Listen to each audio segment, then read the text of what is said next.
Assalamualaikum warahmatullahi wabarakatuh. Pagi yang sangat berkah nih ya, jam 5 ya. Jam 5 lebih lah, jam 6 nih saya coba mau live. Live ini akan saya membacakan sembari saya jualan ya, jualan terkait ini. Ada natural deodoran, yang mana natural deodoran ini adalah produk yang sangat bagus. Ini mana ya, nah ini dia, ini belum saya buka nih, luar biasa produknya ini. Saya cocok banget tentang natural deodoran Azalea Botanicals, yang mana ini adalah alami, natural lifestyle, halal dan toyib produk. Segini ini ada 100 ml ya teman-teman. Komposisinya ada water, alum stone, rose damascene, distillation water. Ini aku pakai banget, ini luar biasa. Ini apa sih, bisa sehari sampai 2 hari kalau kalian nggak mandi itu bisa tetap nggak bau tuh badan. Dan ini ketika disemprotkan pun juga nggak bau sama sekali, karena memang dari tawas sama rose water, sehingga tidak bercampur dengan bau badan kalian. Ini lihat gambarnya, ini bagus kan ya. Nah, sembari jualan ini saya juga akan baca tentang buletin dakwah kafah edisi 270 yang berjudul Krisis Adab Remaja dan Pelajar Indonesia. Nah, biar sembari nuntut ilmu aja, biar nggak jualan. Kalau live jualan di TikTok itu sangat banyak banget kan. Nih, kalian dengerin ya. Bismillahirrahmanirrahim. Krisis Adab Remaja dan Pelajar Indonesia. Orang tua dan para pendidik mesti prihatin dan waspada. Kini krisis adab melanda remaja dan pelajar di tanah air. Beberapa hari yang lalu, itu viral video sekumpulan pelajar SMA di Tapanuli Selatan yang menendang seorang perempuan lansia. Masya Allah, luar biasa ini. Akhlaknya itu tidak ada sama sekali. Menendang seorang perempuan lansia hingga mental. Nah, sebelum itu, beredar pula video beberapa pelajar SMP yang membuli kawannya di dalam kelas. Mereka ramai-ramai memukuli dan menendang kepala korban hingga pingsan. Nah, itu beradab nggak banget kan? Video dan pemberitaan remaja dan pelajar itu melakukan bully, ya biasa ya, perundungan, kekerasan hingga tindak kriminal sudah amat sering beredar. Ini menandakan bahwa ada persoalan besar dalam dunia pendidikan dan lingkungan sosial anak-anak muda kita. Di sisi lain, pengajaran Islam itu justru semakin dijauhkan. Orang tua, sekolah, dan masyarakat terus ditakut-takuti dengan isu Islam radikal. Nah, kena ya, pernah merasakan ya, ditakut-takuti dengan isu radikal. Jangan ikut-ikut rohis, nanti kalian dianggap radikal. Jangan deket-deket sama orang yang pakai jangan deket-deket orang yang pakai kerudung besar, nanti kalian dianggap radikal. Nah, itu parah banget tuh. Itu hanya ditakut-takuti aja loh di kalangan pelajar. Padahal banyak pelajar yang mereka tuding terpapar radikalisme adalah mereka yang taat beribadah, menutup aurat dengan rapi dan sopan, berakhlak mulia, bahkan banyak yang berprestasi. Nah, itu astagfirullah. Kian akut. Krisis adab yang melanda remaja dan pelajar Indonesia tercermin dari semakin banyaknya perilaku amoral dari sebagian mereka. Sebagian mereka terbiasa dengan kata-kata umpatan yang kasar, apalagi orang Surabaya. CANCOK, nah itu biasa banget, padahal itu kasar. Melawan orang tua dan guru, melakukan perundungan atau bullying, bahkan ada yang berani melakukan tindak kriminalitas seperti tawuran, pencurian, perampokan, dan pemerkosaan dan pembunuhan.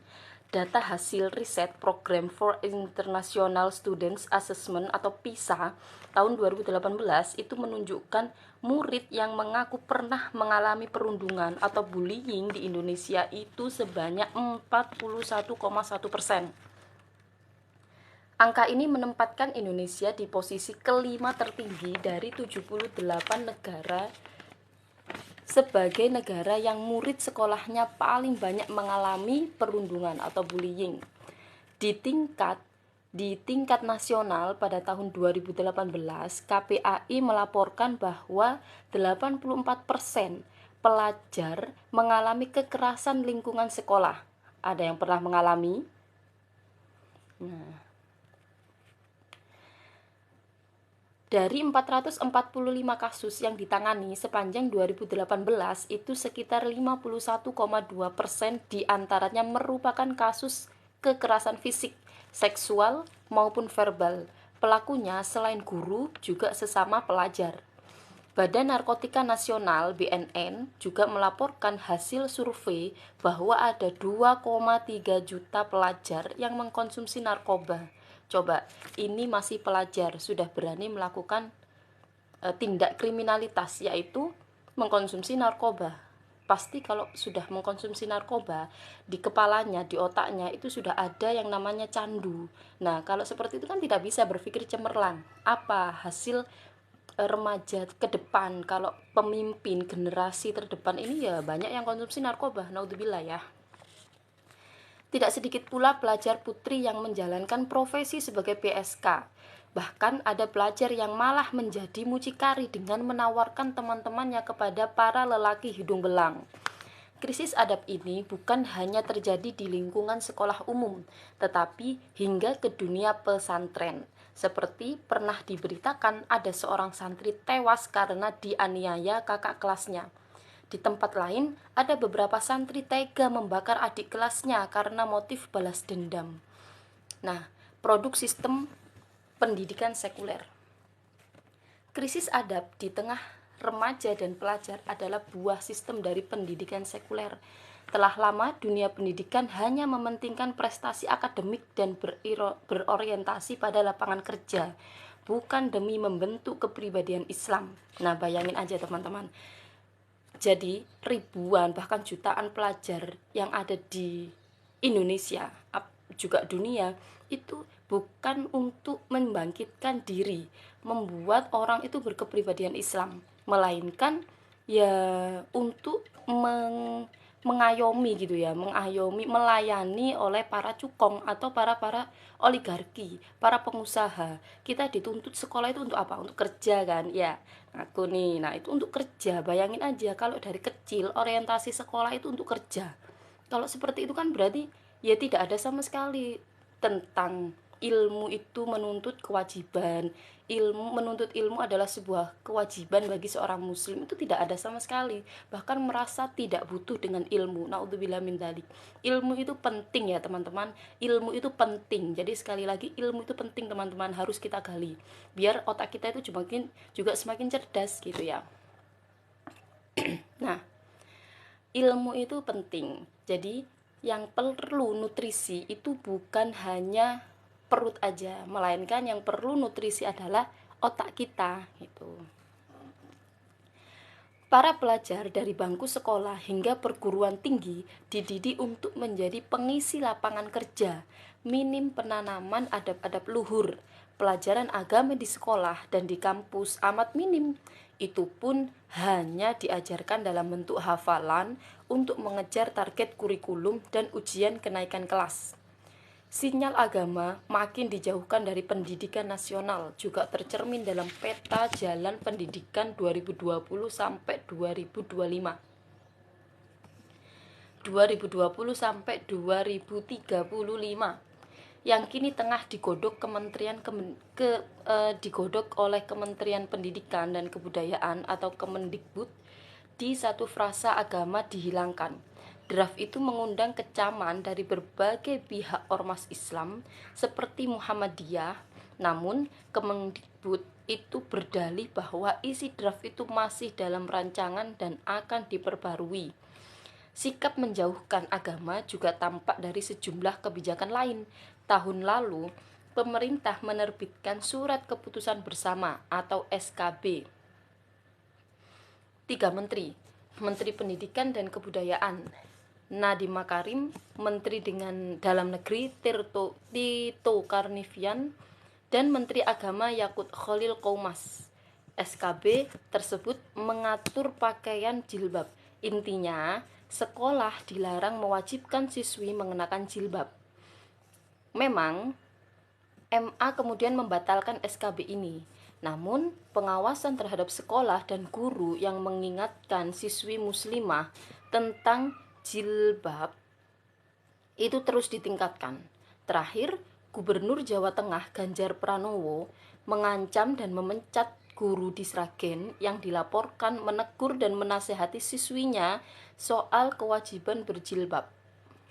Selain itu, sekolah-sekolah dan kampus juga terus dijadikan sasaran kampanye deradikalisasi Islam. Bahkan beberapa tahun silam itu dimunculkan isu bahwa kerohanian Islam di sekolah adalah sarang teroris, seolah-olah Islam menyebabkan kerusakan di negeri ini dan merusak perilaku para pelajar. Ironinya, berbagai perilaku negatif para pelajar seperti perundungan, pergaulan bebas, kurang ajar pada guru, tawuran, dan narkoba malah jarang mendapatkan perhatian penanganan. Bayangin, Islam itu adalah bentuk pribadi pemuda mulia. Islam adalah satu-satunya agama yang dapat mengubah masyarakat jahiliyah yang percaya syirik, tahayul, khurafat, biasa berzina, minum-minuman keras, riba, dan sebagainya, menjadi masyarakat yang berperadaban unggul dan berakhlak mulia. Ini realita yang digambarkan oleh Al-Quran di Quran surat Ibrahim ayat 1 ya. Bismillahirrahmanirrahim. Alif lam ra kitabun anzalnahu ilaika litukhrijan nasa minadh-dhulumati ilan nuri biidzni rabbihim ila siratil azizil hamid. Alif lam ra. Ini adalah kitab yang kami turunkan kepadamu Muhammad agar engkau mengeluarkan manusia dari kegelapan menuju cahaya yang terang benderang dengan izin Tuhan, yaitu menuju jalan Tuhan yang maha perkasa dan maha terpuji. Itu adalah terjemahan dari Quran surat Ibrahim, surat yang ke-14 ayat 1. Islam juga berhasil mencetak masyarakat yang semula ummi, tahu ya, ummi itu tidak bisa membaca dan menulis, menjadi cendekiawan di berbagai bidang. Selain melahirkan ulama ilmu-ilmu keislaman, peradaban Islam juga melahirkan para ilmuwan di bidang kedokteran, fisika, farmasi, teknik, matematika, kimia, militer, dan sebagainya. Itu dilahirkan oleh umat Islam. Nama-nama ilmuwan seperti Ibnu Khaldun dalam ilmu sosiologi, Al-Khawarizmi itu dalam matematika, Az-Zahrawi dalam ilmu kedokteran, terus dikenang sampai sekarang. Luar biasa, hebat kan? Nah, kita nih mau dikenal sebagai apa? Jejak kita di dunia yang ke depan kita pasti akan mati, meninggalkan dunia ini, meninggalkan kehidupan ini. Kalian itu mau dianggap dikenal seperti apa? Orang yang suka tiktokannya tidak bermanfaat, orang yang suka joget-joget, atau kalian itu menyampaikan ilmu Islam. Nah, kalau seperti itu kan pasti akan kena. Jejak yang kita berikan itu adalah jejak yang bisa mendapatkan ilmu yang bermanfaat. Jadi ketika kita meninggal nih, di kuburan nih, nah itu kita akan mendapatkan amal jariah dengan dari orang-orang yang ini dari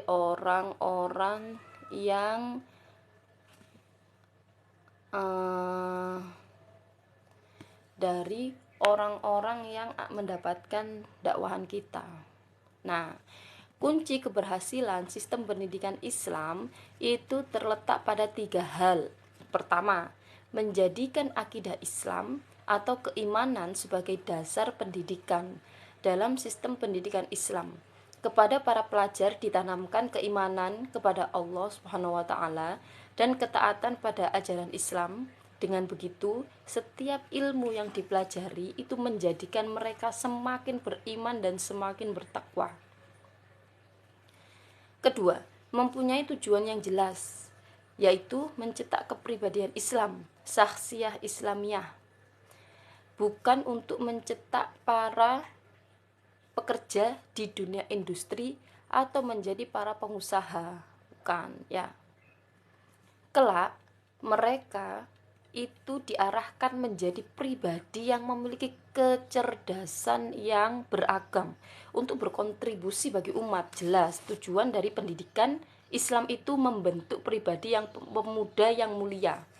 Nabi SAW bersabda, khairun nasi anfa'ulin nas, sebaik-baik manusia itu adalah yang paling bermanfaat bagi manusia yang lain. Itu adalah hadis riwayat Ahmad. Para pelajar itu dibentuk pola pikir dan pola sikapnya agar senantiasa selaras dengan Islam. Jadi pendidikan itu selaras dengan perjuangan Islam, bukan untuk menjadi cukong-cukong atau menjadi ya hanya karyawan-karyawan yang akan melayani para pengusaha. Coba bayangin, kasihan kan, lama-lama sekolah 6 tahun, bayangin 6 tahun itu aja SD, SMP lagi 3 tahun, SMA lagi 3 tahun, belum lagi kuliah. Jadi kita menghabiskan waktu 12 atau 16 tahun itu hanya untuk melayani para pengusaha. Sayang sekali. Nah, para pelajar dibentuk pola pikir dan pola sikapnya agar senantiasa selaras dengan Islam. Untuk itu, pengajaran Islam itu diberikan kepada mereka bukan untuk menjadi hafalan atau teori semata, tetapi untuk menjadi petunjuk kehidupan yang praktis atau amaliyah. Nah, luar biasa ya kalau tujuan dari pendidikan itu adalah memakai kepribadian Islam, memakai syakhsiyah Islamiyah. Nabi SAW pada saat mendidik para sahabat itu selalu menekankan kepraktisan ajaran Islam untuk menjaga akhlak para pemuda. Rasulullah SAW misalnya itu pernah memalingkan wajah Fadl bin Abbas radhiyallahu anhu yang memandangi wajah seorang perempuan terus-menerus tanpa berkedip. Kepada Fadl bin Abbas radhiyallahu anhu itu Rasulullah SAW memberikan nasihat, ya ibnu akhi, inna hadza yaumun man malaka fih sam'ahu wa basarahu wa lisanahu ghufiralah. Artinya, anak saudaraku, pada hari ini siapa saja yang mampu mengendalikan pendengaran, yang mampu mengendalikan penglihatan, apalagi mampu mengendalikan lisannya, niscaya ia akan diampuni oleh Allah. Ini hadis riwayat Ibnu Khuzaimah. Jadi teman-teman, saya ini sedang membacakan tentang kafah ya, buletin kafah edisi 270 Jumat kemarin tanggal 25 November 2023. Jadi luar biasa. Apalagi yang akan kita harapkan kecuali adalah dari ampunan Allah Subhanahu wa taala. Mau kaya, dekat-dekat sama Allah. Mau pintar juga harus dekat sama Allah, yang mengkaji ilmu Islam. Beliau mengingatkan para sahabat tentang adab-adab makan, adab bertamu, aturan berdagang, hingga menasehati mereka yang diangkat sebagai pejabat negara. Nah, dalam Islam juga ada pejabat-pejabat negara, bukan sekedar orang Islam yang dia itu menjabat di sistem yang kayak gini, yang kapitalis gini, itu bukan. Ada negara Islam yang namanya khilafah Islamiyah. Ke depan akan saya jelaskan ya. Stay terus di live streaming Muslimah Produktif.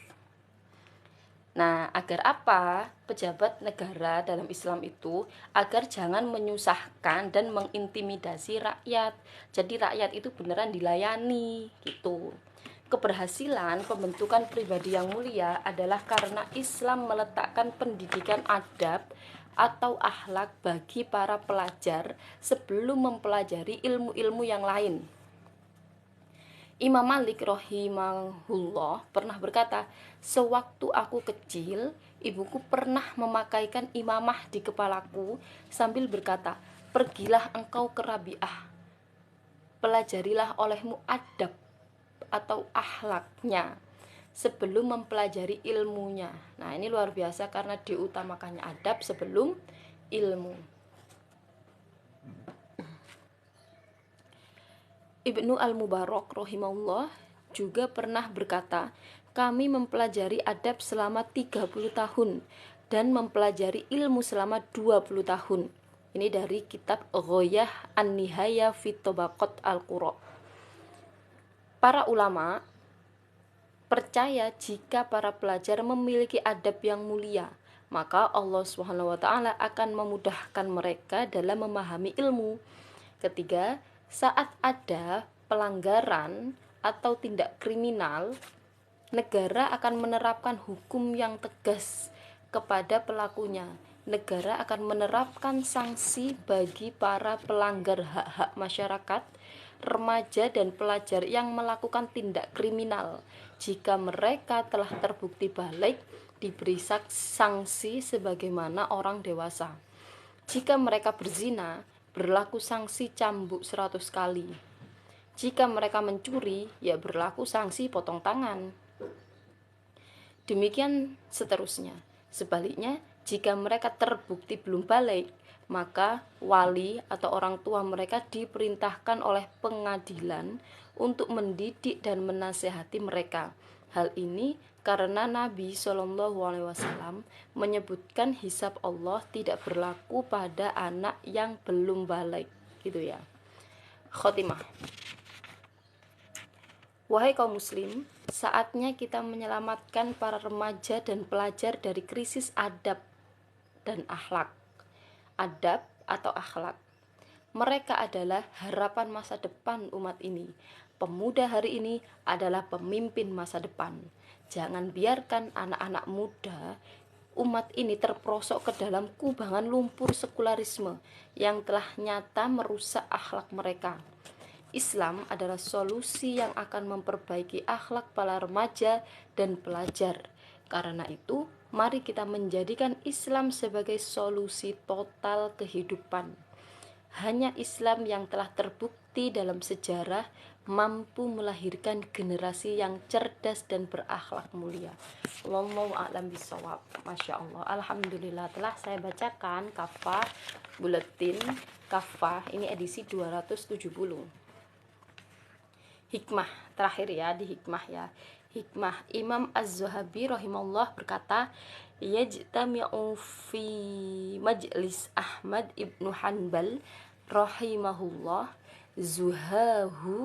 zuha'u khamsatul alafi au yaziduna nahu khamsi mi'atin yaktubun wal baquna yata'allamuna minhu husnal adab. Jadi sekitar 5.000 atau lebih jamaah itu biasa berkumpul di majelis Imam Ahmad bin Hambal rahimahullah, sekitar 500 orang penulis 500 orang itu menulis, sementara sisanya itu mempelajari adab atau akhlak yang baik dari beliau. Ini dari Az-Zuhabi Syiar Al-Alam An-Nubala.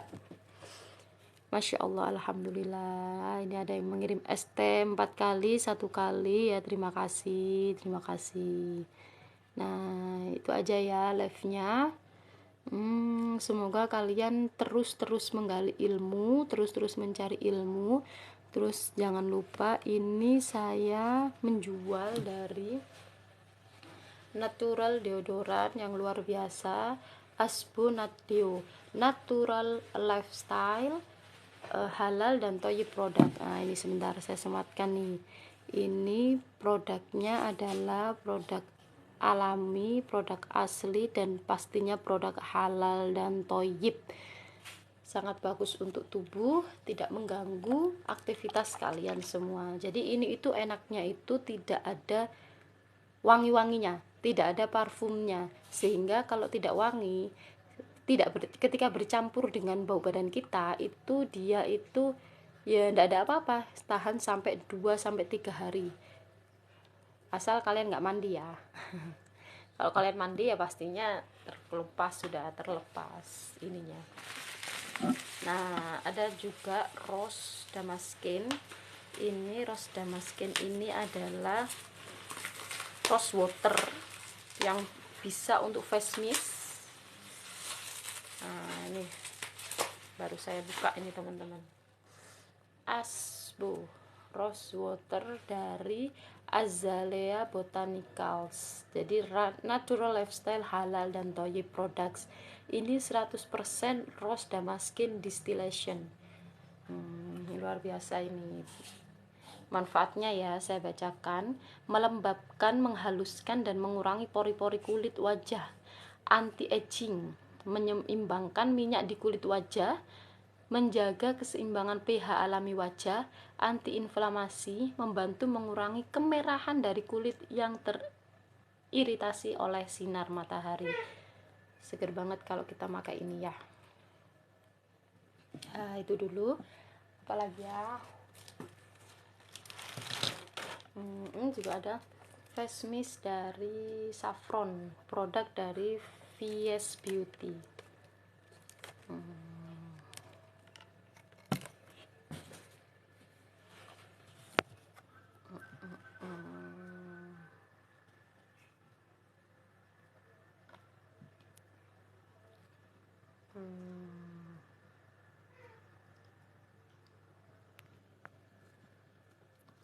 Ya,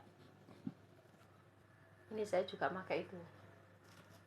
Jadi saya tidak hanya sekedar jualan, melainkan saya juga pemakainya teman-teman.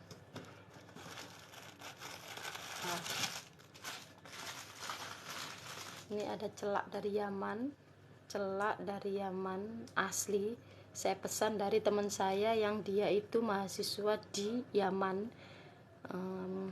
Jadi bukan jual beli dari orang, melainkan ini mahasiswa langsung dari Yaman yang kuliah di Yaman.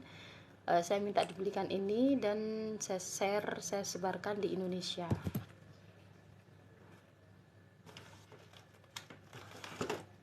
Nih, serum dari Face Beauty. Jadi serum ini adalah serum saffron. Nanti dapatnya serumnya, saffronnya itu terpisah ya. Terpisah. Isinya ada 10 mili. Isinya ada 10 mili. Silakan. Nah, bentuknya kayak gini nih. Nah, ini masih belum terisi saffron sehingga warnanya bening. Nanti kalau diisi saffron dimasukkan, itu bisa jadi warna kuning saffron, sama kayak face mist gini ya. Kalau face mistnya udah terisikan saffron, seger, bisa pakai face mist ini, bisa pakai rose water. Nah, ada lagi madu hijau. Madu hijau ini jauh untuk ini untuk mah. Siapa yang mah bisa beli madu hijau. Selain itu juga ada yang namanya toner badan. Nah, toner badan ini ketika diusap-usap ke kulit kita, itu daki-daki itu akan terangkat. Daki-daki kalian akan terangkat. Ya, silahkan kalian coba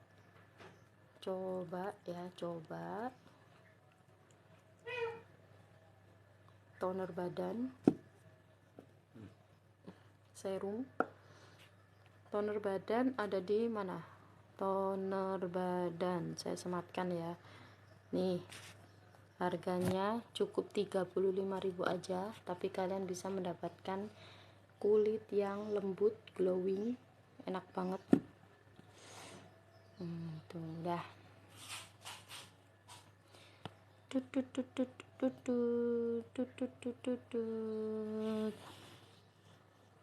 Terima kasih ya Kak, makasih ya Kak atas semuanya.